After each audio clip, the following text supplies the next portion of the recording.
Hey, hey, Rambo. Hey, hey. How's it going? Good. The start of spooky season, isn't it? It's Ooh, day one. Spooktober. I just gotta get my costume ready. I need a pink pageant dress. I need a crown. I need a Mm. scepter. I need some frilly little socks. I do not like Halloween. I have been kind of a refuser to do Halloween costuming for as long as I can remember. I even tired of it as a child. I remember thinking like this whole thing again. Oh, but I want to be JonBenet. I want to be JonBenet for my Halloween costume. I want to dress up in her little pink pageant dress. I want to put on the crown. I want to wear the America Royal Miss sash. I want to do it upright. It's the only way. I think it's the only costume. It's the only costume that I will put on. And it may not be this year, it may not be that, but it's on my radar. It's on my We'll do radar. it eventually. This is the year, if there is a year to do it. I mean, she's being brought up again. The digital bones of JonBenet Ramsey, they will never rest because the machinery trots her out whenever it feels like we are lacking enthusiasm in whatever story is upon us. Let's back up a little bit. Have you seen Erica Kirk, JonBenet? Yeah. Seen that. Seen you post that. Yeah. Is that what people are saying then? Because I've been fully still tuned out. I got I a don't lot know of much. I got a lot of DMs saying, "Have you seen this? Have you What seen they're saying, this? like Have how you they said seen it was this?" Katy Perry. Like now Mm-hmm. it's Yep. Yep. what's she called? His wife. What? Katie? What's Wait, no, what? his wife, Oh, Charlie Kirk's Erica. wife, Erica. Erica. Erica Kirk. And Erica Kirk has three K's in it. KKK. Erica with K. Erica has one, then Kirk has two. And so I just feel like that's a little subtle, a nod to the tensions that are burning. Of course, she has KKK in the name. Also, I think KKK is a spell. And I also think JonBenet is a spell. But I think, like the Ku Klux Klan, I think a lot of that is just hogwash and men dressing up in costumes. Again, back to Halloween, and like play acting, essentially. I don't think it was as nefarious as we've been shown through the lens of the media, that there was this like really powerful, horrific organization just running amok in every southern city. I don't actually think that was the truth. I do think, kind of like the Masons, there is a group of men that kind of sit around and they wear costuming, and that's as harmful as it is. Like that's it. Like that's what the Masons, that's the big secret. It's just men sitting around in costume. Same thing with the KKK. But there's something about those letters, those three letters, I Why think. is she now like now? She's like her own person. Now she's like her own TV She's the personality now. All of president a of sudden, the isn't she? organization. Yeah, this,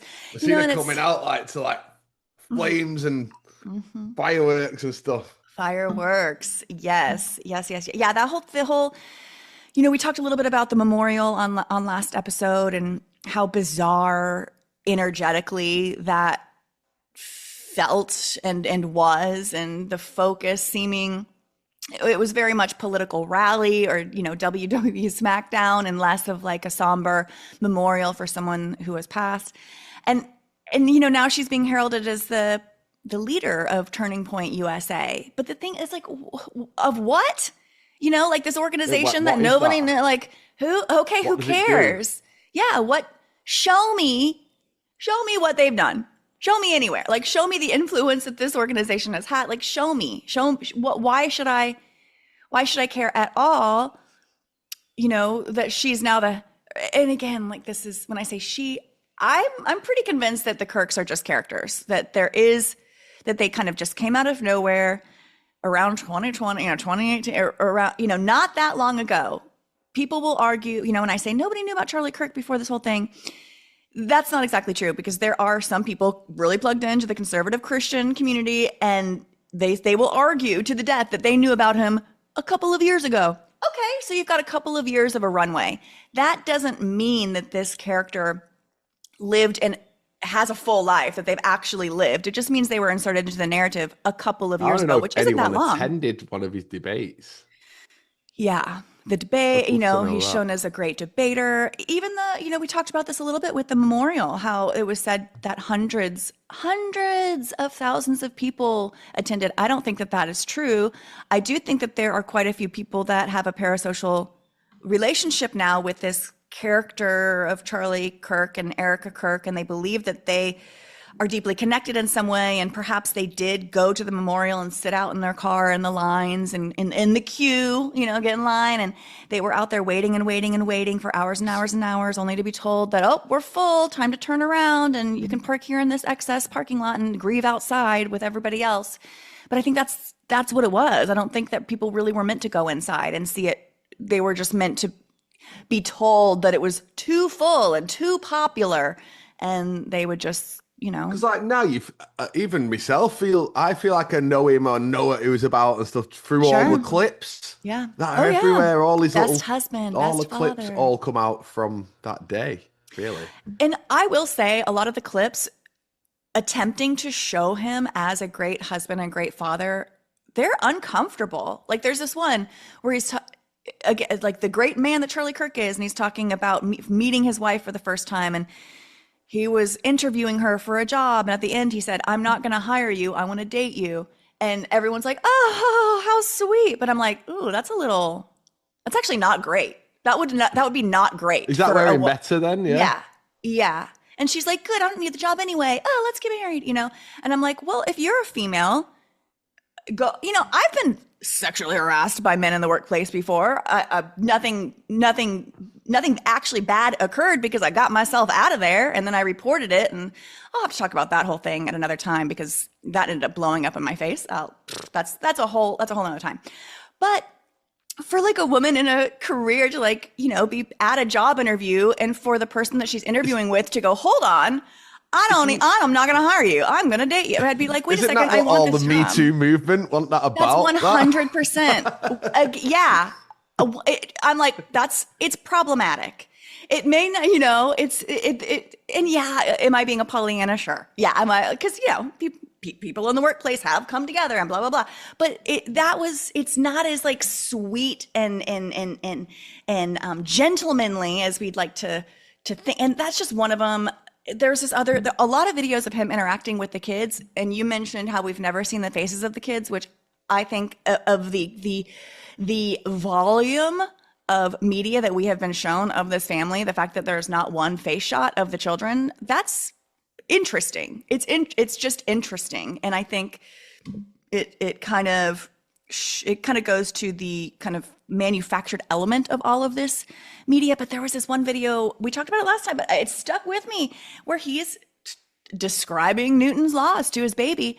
And again, it's like a baby, it maybe a toddler, but you can tell by the rolls on the arms, on the forearm, that it's still very much baby. It's a baby version of a toddler. And it's just like playing with a sippy cup in Charlie's trying to explain these very complex laws of Newtonian physics. And the baby's obviously not listening because it's a baby. And Charlie just keeps getting more and more frustrated, literally slamming the sippy cup on the table, and just you can hear and feel and see the frustration rising on Charlie's side, and he's getting more and more short with the baby. And it just feels like this is supposed to be a video of how doting he is as a father, how he's teaching his young all of the important things that one would need to learn to go forth in life. And I just see it all as like, this guy's kind of a jerk. It's coming across jerky. Same with I don't want to hire you, I want to date you. That's kind of jerky. It's giving jerky vibes. But the eye of the beholder, they say beauty is in the eye of the beholder. So too is jerky boy, whatever he is. I'm not so keen on Kirk. And so when I do watch videos of him, he kind of looks like a smarmy asshole. And that's how I see him, and I think that's how I interpret it. But I'm sure that there are countless people out there that are watching the same video of him teaching Newtonian physics to the baby and going, "Oh, what a great father. Oh, what a great husband. Oh, the next generation is all right because we've got fathers and husbands and leaders like this man. Oh, his life was cut too short." It's just something and we'll kind of, because there are people that are obsessed with Charlie Kirk now. There are people that are acting like he is the next coming of Christ, and that he is everything he's ever said and everything he's ever done needs to be followed and adhered to. And this is the way of, it's just weird. So is it a newspaper that said it was, or some sort of big media that said his wife was JonBenet? Oh, it's just conspiracy community. It's just conspiracy. Yeah, I don't know. I don't know what account started it, but it got shared, and then it got shared, and then it got shared, and now it's everywhere. And I've got countless people sending it to me, and for when I see anything tying back to JonBenet, for me it indicates, the first indication is that this is Ouroboros, again, the snake eating its own tail, everything kind of coming back to this origin. I feel like JonBenet is a real origin point for a lot of the current flavoring of illusion and delusion, the technology behind it, the attention capture through the media. I feel like she's just an incredible case study in how all of this works. And I also think that, I should have said this a little earlier, but I also think she's kind of a spell. Anytime we have JonBenet in our mind frame, we are being coded. Like there is some sort of program that is running through her visual, through her story, through her character, through her entity. It's some sort of computer program that's running in our brain, the JonBenet program. Something, I don't know how to explain it. I don't have the words for it. I barely have the cognition in my own mind to kind of feel the tingles of this, but I do feel like she is some, I used to say she was a spell, it's a spell, but I think essentially it's some sort of computer code that runs in us, that where the operating system that this code runs through. And there's quite a few things that tie back to JonBenet. But whenever I see a current event tying back to JonBenet, I'm like, there's that snake getting hungry for its tail, gobble gobble. And then the second thing I think is, God, how desperate.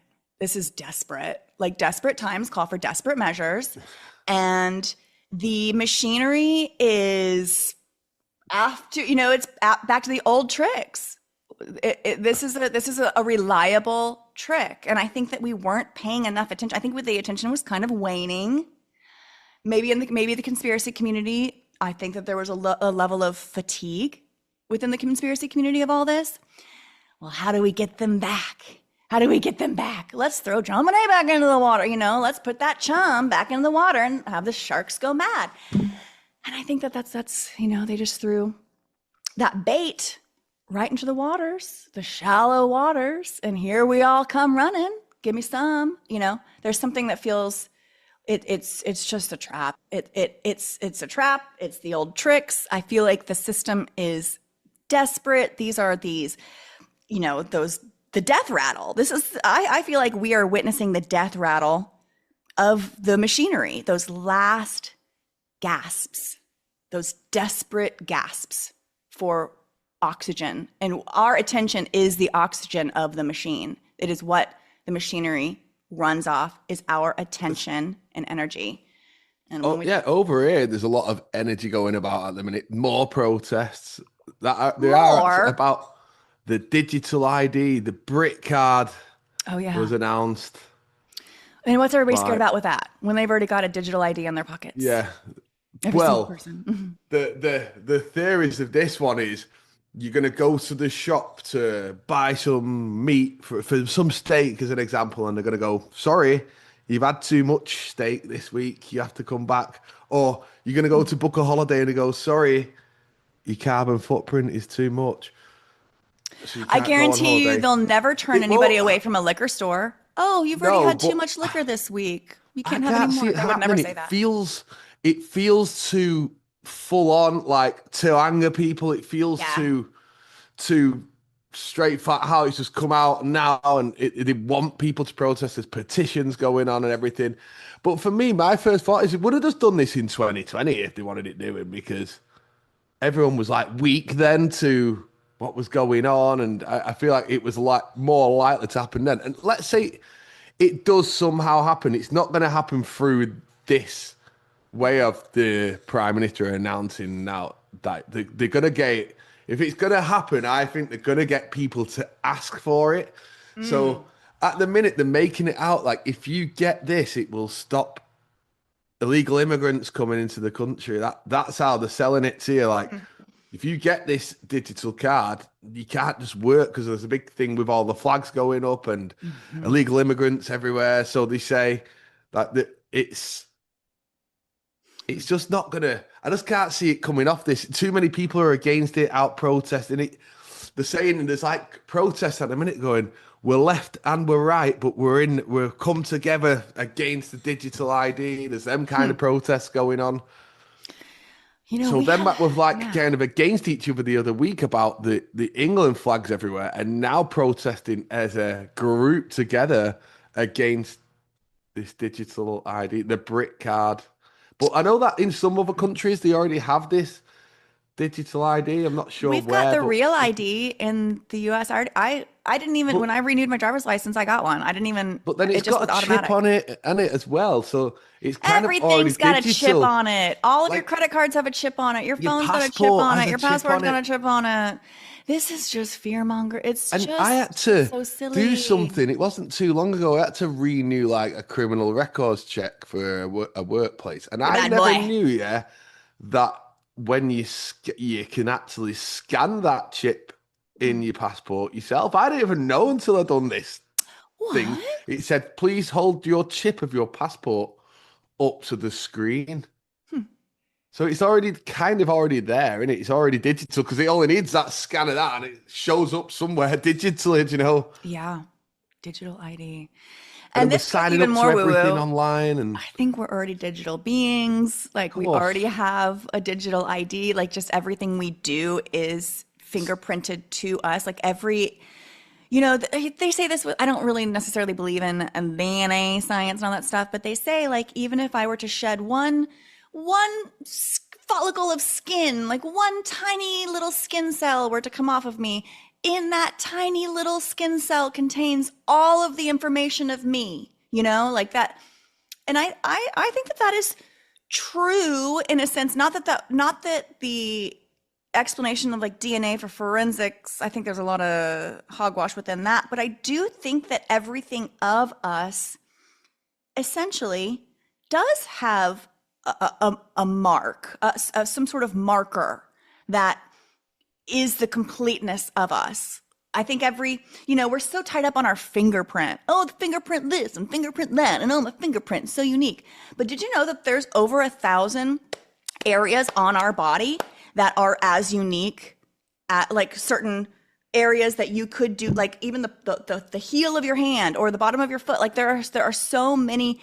And I probably misspoke. That's hyperbole when I said over 1,000. Somebody else look into that, fact check that for me. But there are many. Actually, I think all. I'm gonna backtrack my backtrack. Everything on us. Basically, everything on us can be tied with a one-to-one back to us. We are unique in every element of ours. And sure, okay, what about identical twins? Okay, I don't know about that. I don't know, but for there are so many parts of us that are uniquely and solely us. It's not just our fingerprint. It's not just our blood. It's not just our little strands of hair that may, it's everything. And, and they say too, like that our irises are now being scanned. There's a big push in the cryptocurrency community of like scanning irises for identification and also to check if you're a real human and not a robot, very much like Blade Runner sort of situation. But that, we are unique. We are fundamentally unique, but also, as I say that, I also think that we are incredibly united. Our uniqueness is kind of a facade, like my handprint being only mine and not anybody else's. That does kind of, and same thing with my fingerprint. It's mine, all mine. But I do think that it kind of messes us up a little bit to have this almost like terminal uniqueness when we are all one somehow. It's kind of a paradox. It is kind of a paradox because I do believe that individually we have something very unique, each of us, like a gift or a tool or something inside of us that only we have and nobody else has it, and we have to access that and we have to share it. But that said, I say that on one side, but on the other side, I think we are all one. I think ultimately together collectively we are a great oneness. And just like the signs from the protests, we're left, we're right, but we're reuniting over this one thing. Well, I don't think we should be reuniting over the digital IDs or whatever. Like, I think that that's kind of a silly thing to unite the populace. I think that we should be uniting over our immense power, like our ability to truly change this world and our ability to be magical creatures in this magical I don't realm. think changing it is by protesting, though. That's the thing. People believe Yeah, that by hanging these flags out and yeah. protesting, that's the change. But It's almost feeding the machinery even more, yeah, these cool. That's what protests. it feels like. So Yeah. it's just a bit feels to me that's how it's just been put out there now, and everyone just overnight. That's what everybody's talking about now. Digital ID. I'm not getting it. I don't consent and all this stuff. But then, like you say, it already is. And if it was going to happen, it would have happened in 2020. Yeah. I just can't. I just feel like it's something to fear. Another thing to fear, isn't it? Really. Yeah. Yeah. Just I another just thing. And can't see how it would happen and how they've said about the immigrants and stuff like that, and that's what it stops. And it's just it sounds crazy to me, and I personally don't think it's going to happen. Like I yeah, I say, don't because it think it's already going to has be, happened. I don't think anything scare, like all the things about this, I guess it's all going to like Minority Report sort of situation where you can be arrested for a thought crime or something. Like you can be so tracked and so known that they're going to get you before things are even done. I feel like a lot of like the digital ID, it it rings bells that we've been fed through Hollywood of this like Big Brother surveillance. This kind of goes to a concept that we have kicked around for quite some time. The idea of privacy is an illusion. That we've had any privacy at all is, I think, it's just a concept. Like privacy is just a concept that we believe in, but it's not actual reality or truth. I think that I have a weird feeling that everything is known. Truly, everything that is, including thoughts, is known. It's recorded in some way. It's registered in some capacity.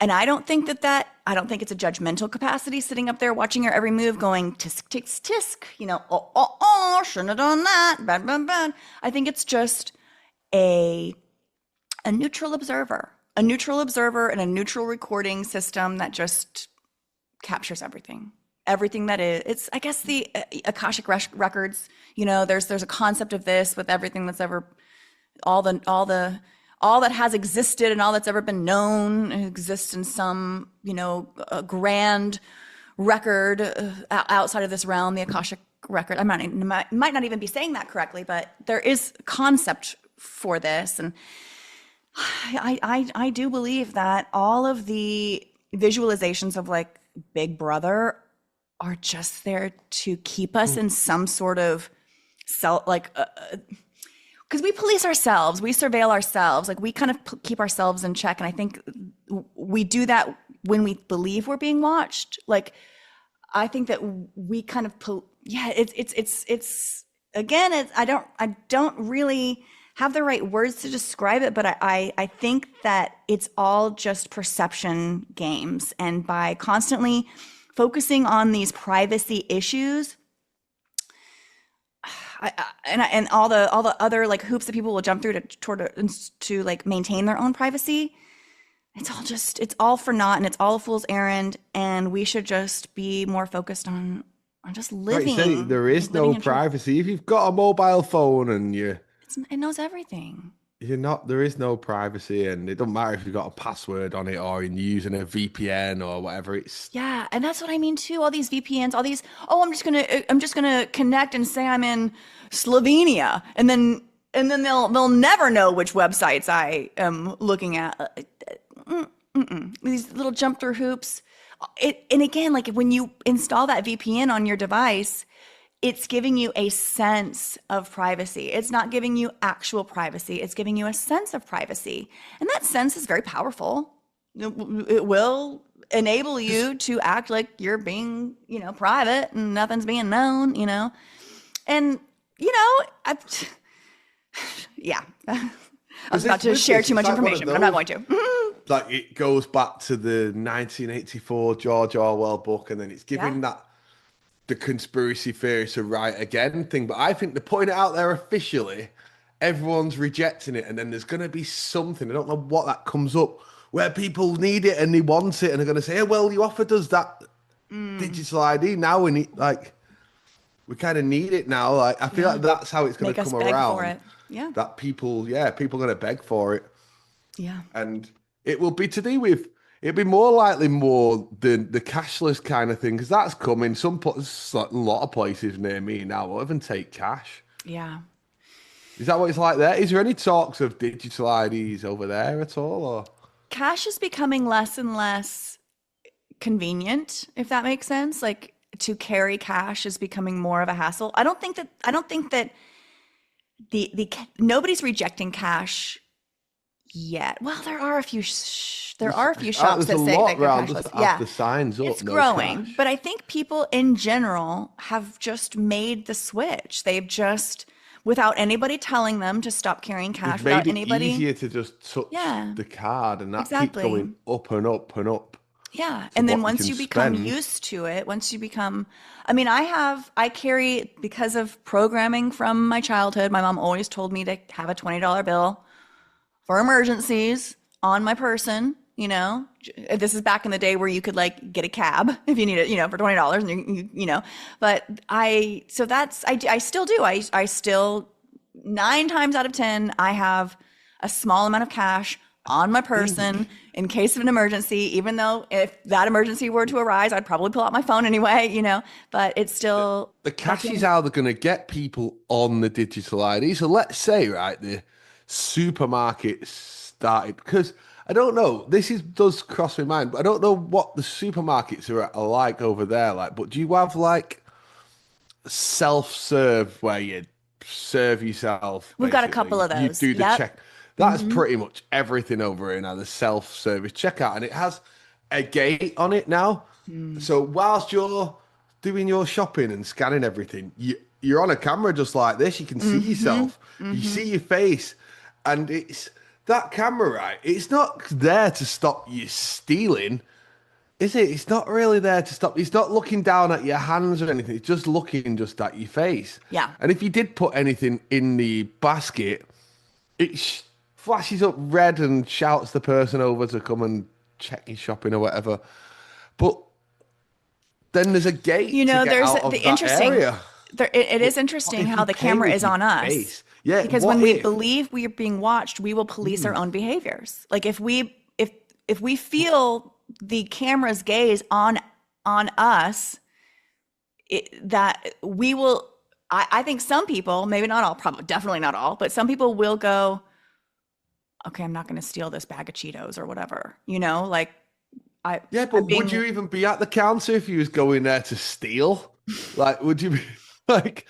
And it made me think though, say you are looking to this camera, somehow, let's say the supermarkets are the ones that say, right, we're only accepting digital payment, and you just look into the camera and it's paid using whatever your iris in there. Yeah, because it is weird. It's kind of like this on your face, the camera. It's not looking at your hands or anything. Yep. Or looking at you just throwing it all in the bag if you wanted to. You can avoid paying if you really wanted to there. But then why would you go to the I think it's psychological. I think when we see ourselves, we will police ourselves more. I think I think that there's something about that. It's because it almost looks like CCTV footage already. Like it looks like security foot. Like when you're looking on the self-checkout. Yeah, that's how it looks, doesn't it? And it's on every. But how is it as well? In the UK, they're always out of order. So they're sending you that way, and there's 3 that work out of 20. Yeah. How are they constantly broken, these machines? It doesn't make sense. It's like they're leading you to just the 3 at the back, and it's just a bit. there's something with that. And when I think about the digital ID and how would it's only through buying groceries how they could make it work and cash. Yeah. If they were saying, right, no more cash, no more tapping your card because it's too unsafe because the immigrants might tap your card. That's all I need to say to people. Yep. And then they'll go, right, I'll put my face on it then. Like, that's all I Not need the to say. immigrants. What if an immigrant gets your card and taps it? Then they'll be like, right, get me face quick, give me digital ID. Get that It's face going on to be there. begged for rather than forced upon. But that's the biggest news going on here. It's all I can see, and all my algorithm is pushing towards me is those AI made videos. So have you seen those AI videos that I made? Oh yeah, And it's Sora basically, 2 it'll just show like a launched. grandmother at like a little grandma at the counter buying a shopping. It'll go, sorry, love, you've had too many tea bags this week. You have to come back next week. Or it'll show a family going on holiday. It'll go, sorry, your carbon footprint's too big this year. You have to wait till next year to go on holiday. I don't think that's That will where never it's heading. happen. It's Like more literally, the cash thing. yeah. And there will never be.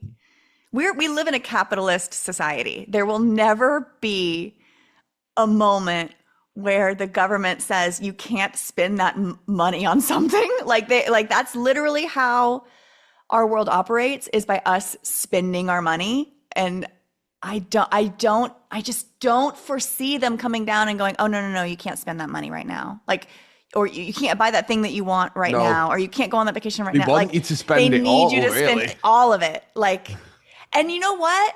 And even these videos of like, of scaring you that you won't be able to take your vacation, that's just going to make people vacation harder, you know? Yeah, spend more. Yeah, spend more.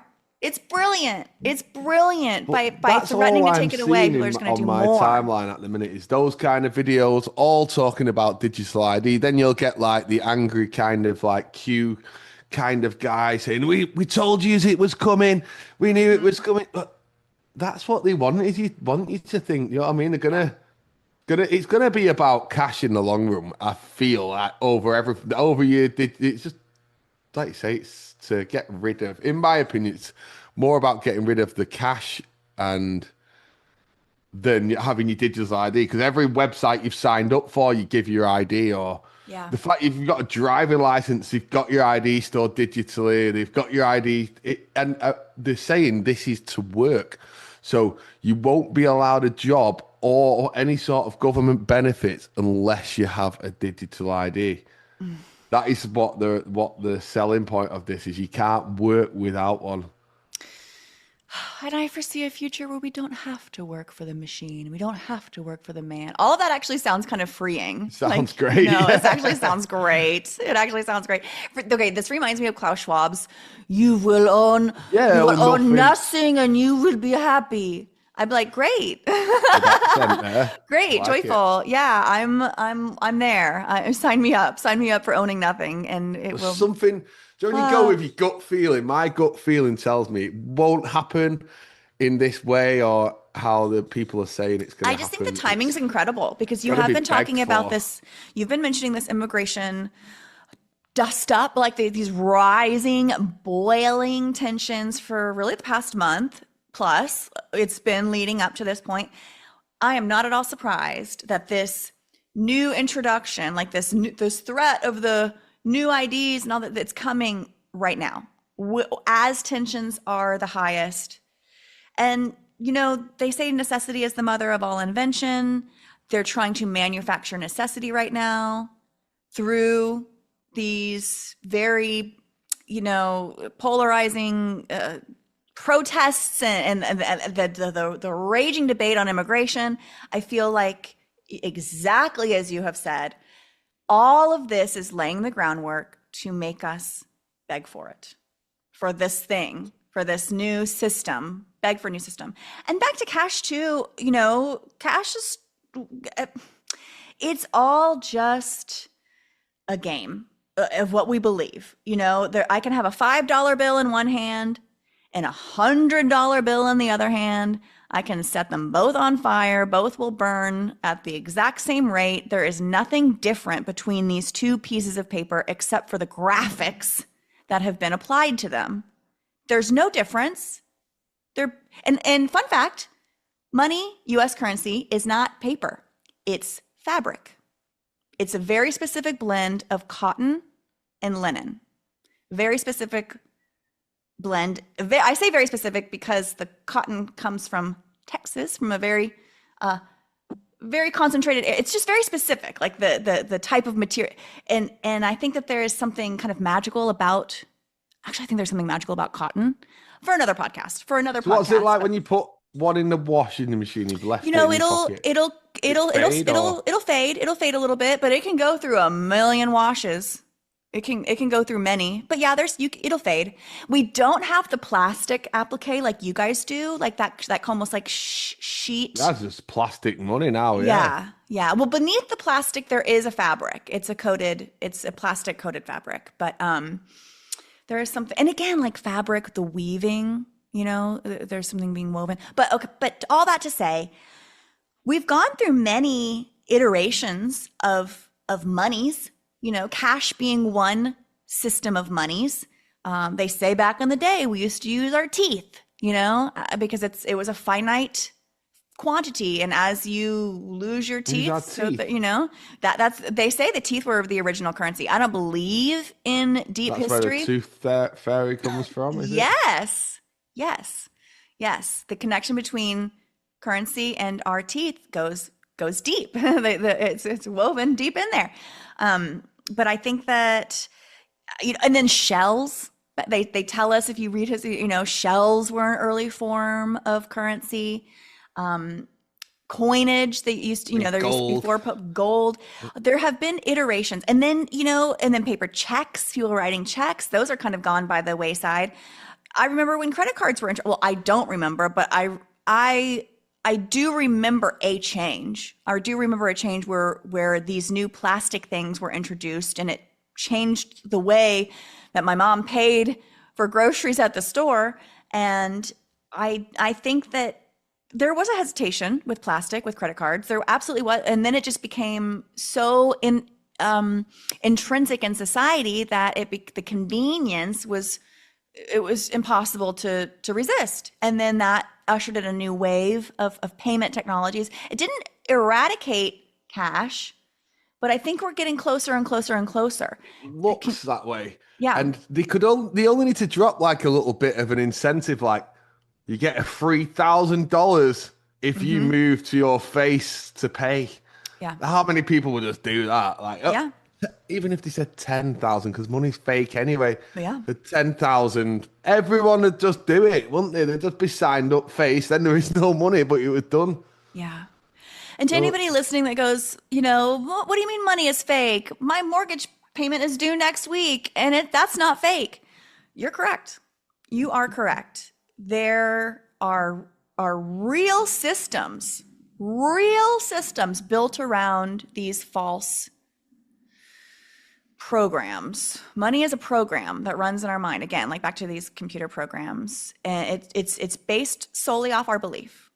Off that money is a gentleman's agreement. All money systems, all of them, is a shared agreement between parties that this thing is real and valuable. Amount, yeah.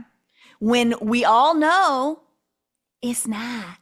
We all know that $1 bill and that $100 bill are the same.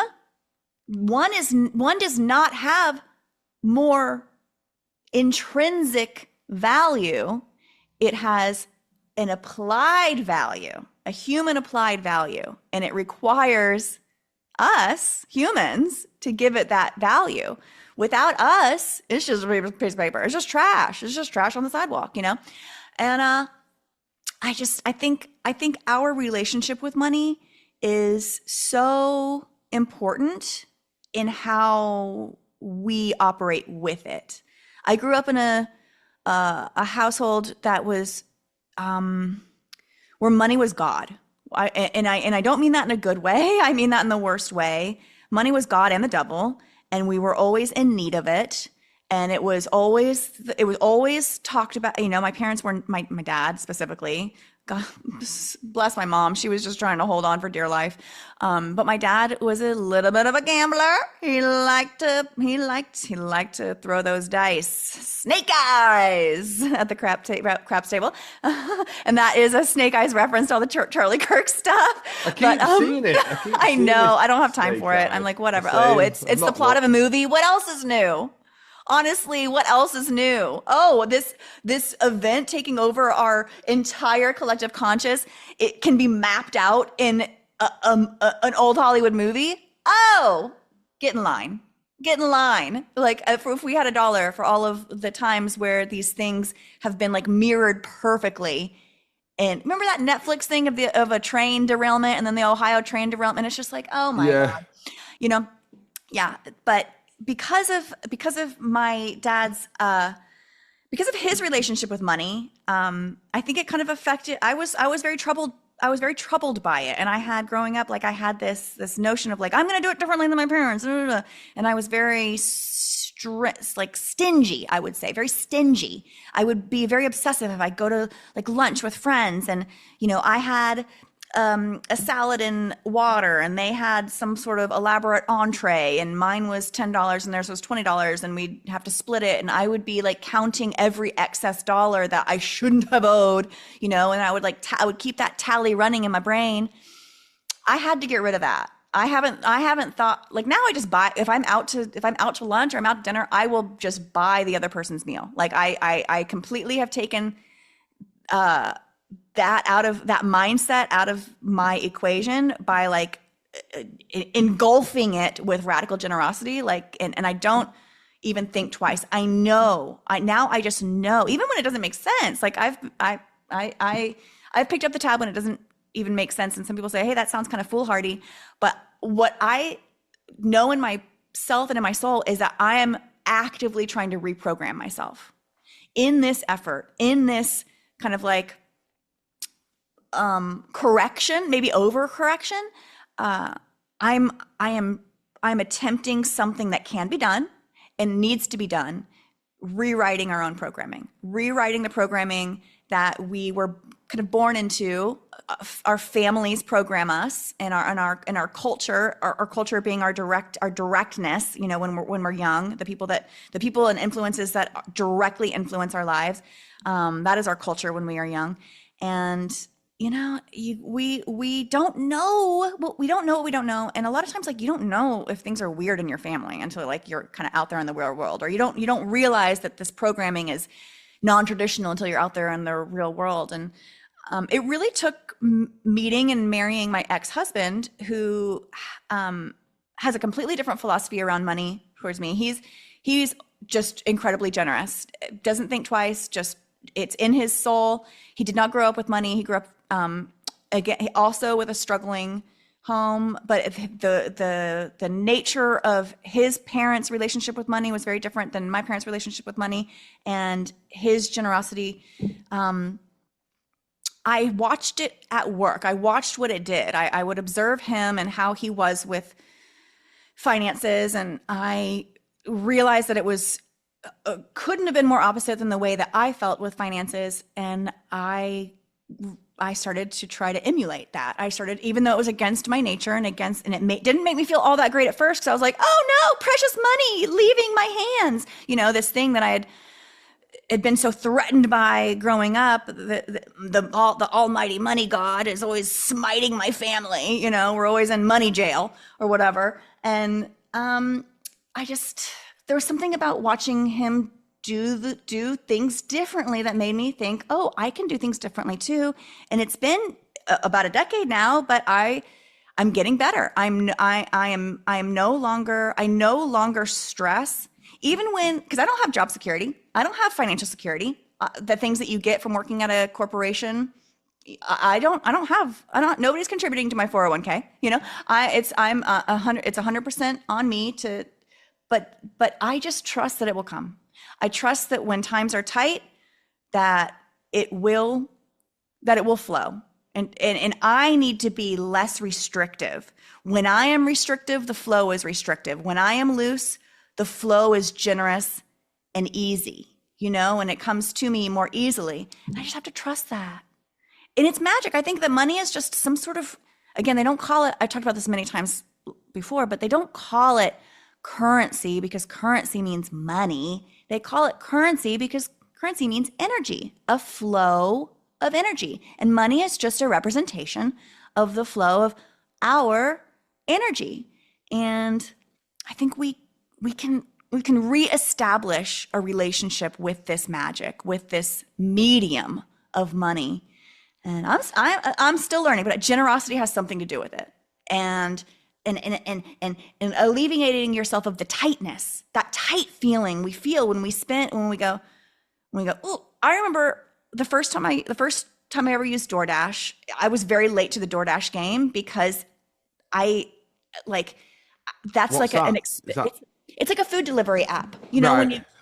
and I wouldn't do it because there was excess fees. You know, there was a driver fee and a gratuity and then the delivery fee. And, you know, this $8 burrito ends up costing $20 to come to your house. And I refused. I stood on principle. I wouldn't even do it at times like that it actually made sense to do. Like if I had a work thing and it was like a crew meal and it was an expense on the client and I was like, no, it's too much money, you know? But then I remember the first time I let myself do it, I was like, okay, this fee is going to pay for this technology that is now magical and in your life. This fee is going to go towards convenience, and hey, that's cool. And this other fee, that's going to go towards the driver, and hey, that's cool. And maybe add him another $1, you know, instead of getting tight with all these fees, maybe just add to, you know, be thankful that this even exists and maybe be a little bit more gratuitous or gracious or whatever. And I remember the first time I actually did order it, like it hurt, but it hurt good. It hurt in the good way. And now I have no compunction.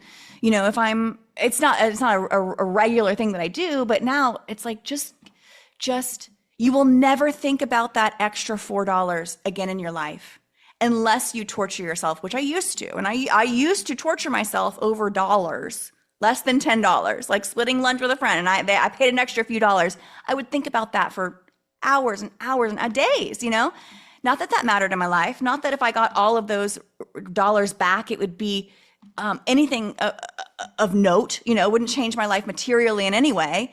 If I rounded up all of those excess dollars paid over the years, I'd probably have $100, you know, and 100, it's nothing. It's truly nothing. But with the energy that I gave to it, oh boy, that's something.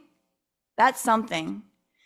And I don't know. I'm just in a real mood right now. I'm kind of over this. Where's she going with this? Yeah, I don't know. Some sort of. I'm just kind of over the Charlie Kirk stuff. It is some sort of magical, energetic. There's a reason why it's there, and I know we have to buy stuff, but there is other ways of. There must have been another way, but for whatever reason, they chose this way and currency. Yeah. And calling it currency, because to me, obviously, like you say, you need to pay your bills and that, but it just don't. I don't feel like I value it very much. I don't at all, actually. And it's I just think I valued it too in much. one hand and it goes out the other, and that's all. Yeah. Yeah. And I think I think I have been on the other end of the spectrum where I valued and still value too much, and I give it too much energy. I give it too much importance, and that is what I am. It's been a decade of attempting to rewire myself from this. It's all fear-based. It's all fear-based because I remember, as a kid, like we were not religious. I dabbled in the Methodist church because I wanted to be cool with my, 6th grade Bible study group. And I made my mom get whatever. Like we were not a religious family. But I remember praying. The only prayers I ever did as a child, I would pray that my dad would finally win big at the casino so that he could stop going. Dear God, just let him win big. Just let him get what he's searching for. Let him. Little did I know that it's like a sickness. He didn't want to win. Yeah, they must want to win. He was addicted to losing. He was addicted winning to losing. feeling or losing feeling. Yeah, He was addicted to the up race. And down of Oh, I lost. Absolutely. I'll win it next time. That's It it. was such a thrill. I didn't realize that though, and so I just was always praying that he would hit it. He would hit it big. I didn't even know what that meant, but I wanted him to hit it big so that he could be alleviated of this chase, this constant hustle, like, or this constant, yeah, a race to nowhere, with this carrot dangling in front of his face constantly. I just remember, I have this vision of myself in my bedroom, and I'm, doing my pantomime of prayer with my hands clasped together. I didn't even know what I was doing, but yeah, I just had one prayer just That it just wins. just that he could win, because it was, I could, even as a young child, I could see the stress. I could see the devaluation within the family, like the destruction within the family caused by this thing, this almighty dollar. I could see how much control it had, and I just wanted us to be free of that. I wanted us to be free. It's mad to think how that works on your brain, because I've done it myself. Like how you don't care, you could win £1,000,000 and you'll put it all back in till be £1,000,000 down. You're not playing for the money or what you can do or anything. You're doing it just to play the game. Like it's crazy how it kind of gets your brain thinking that, because it is about money, but then it's not. Yeah. At the same time, the money's fake because it's just tokens for you, when you're doing it. Yeah. And gambling addiction is one of the worst, one of the hardest to unravel from. Yeah. Yep. It's yeah. I remember my I think I might have told this before, but my dad had he had a knee injury so he worked on like these offshore oil rigs, these deep water rigs, and they're really, really, really intense workplaces. And he was in the deepest of the deep water, in the deep ocean. Deep water exploration is what he did, which I feel like is kind of a fun little tie into what I do. But he would be out there in the depths, and these rigs were not safe. They're actually quite dangerous. And he had a knee injury one time, and he couldn't work for about a year. He was on disability for about a year. And in that time, he devised this plan of how he was going to keep earning, because it was a diminished pay on the disability. He was going to keep earning by becoming a professional gambler. And all of us were like, oh God, oh no.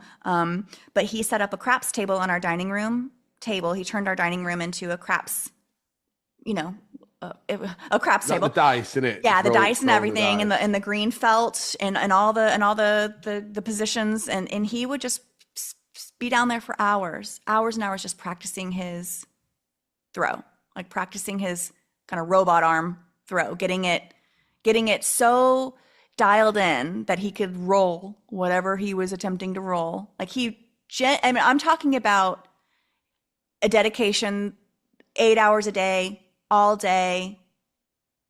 This was his big solution to everything, was let me go harder into my addiction. We were all very scared during that time. Thankfully, he recovered. I think during that time was one of the times that he quote unquote gambled away my college tuition. I heard that a couple of times. Very thankful for all the scholarships I was able to get, because without those, who knows if I would have gone to school. But yeah, I remember coming down that one morning and seeing that emerald green felt on top of the dining room table, and it clicking like instantly, this like, oh shit, oh no, things are getting worse, not better. Yeah. And there's something about, and I spent a lot of time in Vegas. There is not a place where money is more of a god than in Las Vegas.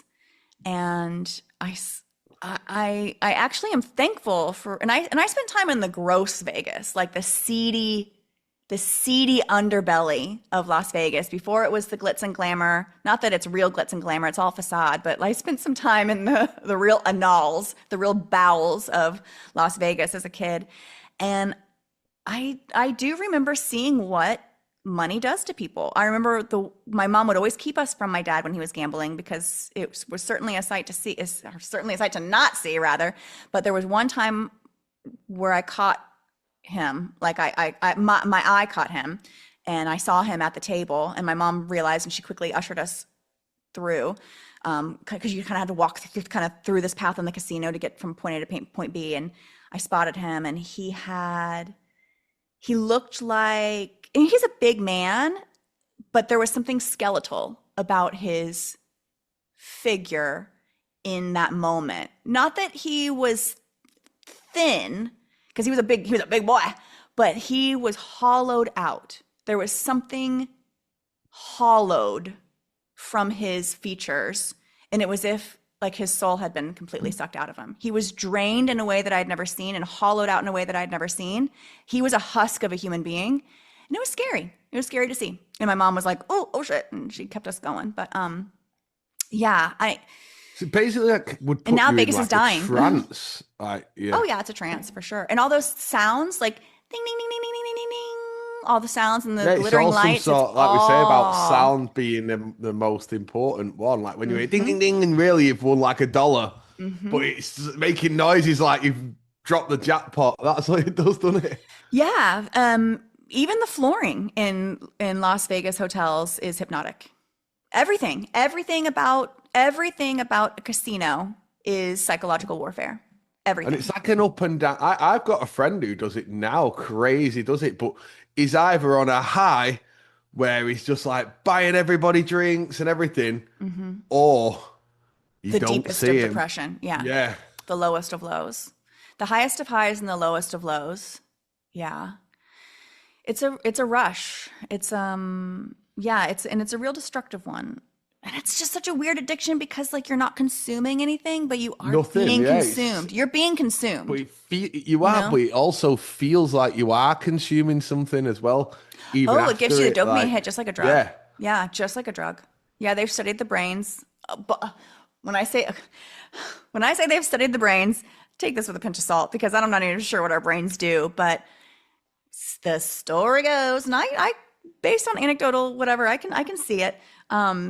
That the same chemical reactions that you would get from a hit of crack cocaine, that's the delight in your brain. This is the same chemical ping pong that goes on. Beep, boop, boop, boop, boop. All these flood of norepinephrine and dopamine and all these chemicals, they say, are released into your brain, and the exact mechanism and the exact order and quantity that they would be is if you were taking real street drugs. And that's what happens when you're rolling the dice. You're getting a hit of just like a street drug. I wish my dad was still around. There's so many things that I would love to chat with him about because he passed, many years before, he passed in 2015. So 5 years before I became HV and started looking at the world this way. But God, I would love to talk to him about those times. Now that I have this new lens, I would love to just hear more of his stories because I think I couldn't have asked him these questions before because I was still very much in like a blame game of, I don't think I could have had a conversation about casinos without just being like, you shouldn't have been gambling or something like that. Like, I don't think I would have had the capacity to be like, Dad, tell me what it was like for you, like psychosocially, physiologically, what was going on in your mind? How did it feel in your body when you were throwing those dice? Like, I don't think I would have had the capacity or the curiosity from that angle to really talk to him about the mechanisms of his addiction in those times and like what he was really thinking and how it felt. And I don't know. I have a lot more sympathy and compassion for him as an addict, as being stuck in an addiction that is very vicious, and it's also socially acceptable. And my brother has addictions that are not socially acceptable. Though he has addictions that will land you in jail. You get caught with hard street drugs, you're gonna go to the big jail. But what my dad was wrestling with, and it was not illegal. It was very much celebrated in society, and it makes it even harder. And like alcohol in it, really, same thing. Like, yeah, it's and I've been seeing a lot of like the kids aren't drinking anymore, and I'm actually seeing some weird articles about how we're losing something special with alcohol. Now that we're not drinking anymore as a society, consumption is down, way down. And it's almost like the machine is like fighting back, like, no, no, no, no, you need me. You need alcohol for a social lubricant. It's so important. All of history has been, formed and fashioned over alcohol, And I'm like, okay, next. We don't need you. It just feels like the machinery is desperate for us to go back to this thing. But yeah, I don't know. And maybe there is in some quantities. We've talked about this before. It's all about quantity as well and our relationship with things. And I think that maybe there is like a level of alcohol that might be therapeutic or might be ritualistically important, key something. And a lot of the alcohols have the word key in it, like whiskey, tequila, alcohol. No, but there's a few. Alky. Exactly. No, there's, and I do think there might be a key. There might be a key and some sort of ritualistic, you take a certain quantity and it opens up some pathway. But I think that as a society, we're like taught to not use these things in a sacred way. We're taught to like mow right over the sacred element and just consume it casually, and then through that casual consumption, we are not able to tap into whatever magic, whatever like small quantity ritualistic magic this thing may have, this key may unlock, this whiskey may unlock. But yeah, I think that it's the relationship with these things that I think needs to be our relationship with alcohol as a society, our relationship with money as a society, our relationship with each other as a society. All of these things need to be rejigged. Yeah, reworked. All right, Rambo. I've been all over the place. I got a little bit of fatigue from the conspiracy world. Yeah, everybody just I'll have a look maybe this week. I've at the been out. conspiracy. Good. Holiday mode. Good. The holiday thing just stayed on me. So no, that's probably the best thing that you can do. The best thing that we can be doing right now is to be turning off our screens. Pour it back into your own life. What's next in the Charlie Kirk saga? Who cares? We shouldn't. We shouldn't be invested. We shouldn't be invested at all.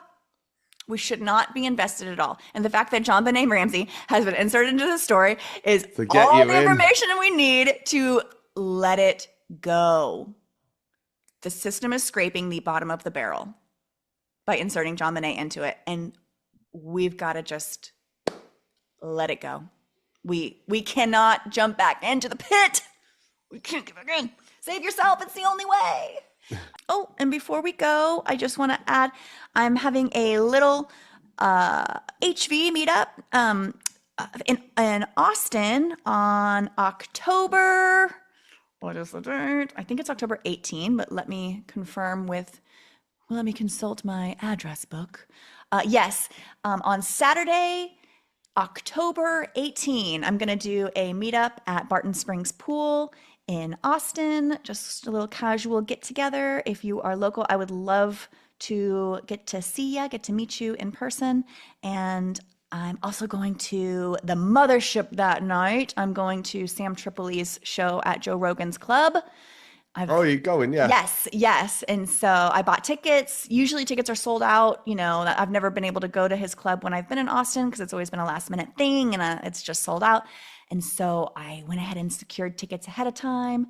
I feel like, I've been on Sam's show a couple of times now. And I feel like if I'm going to the mothership to see any act, this isn't like a random one. This is someone that I know personally.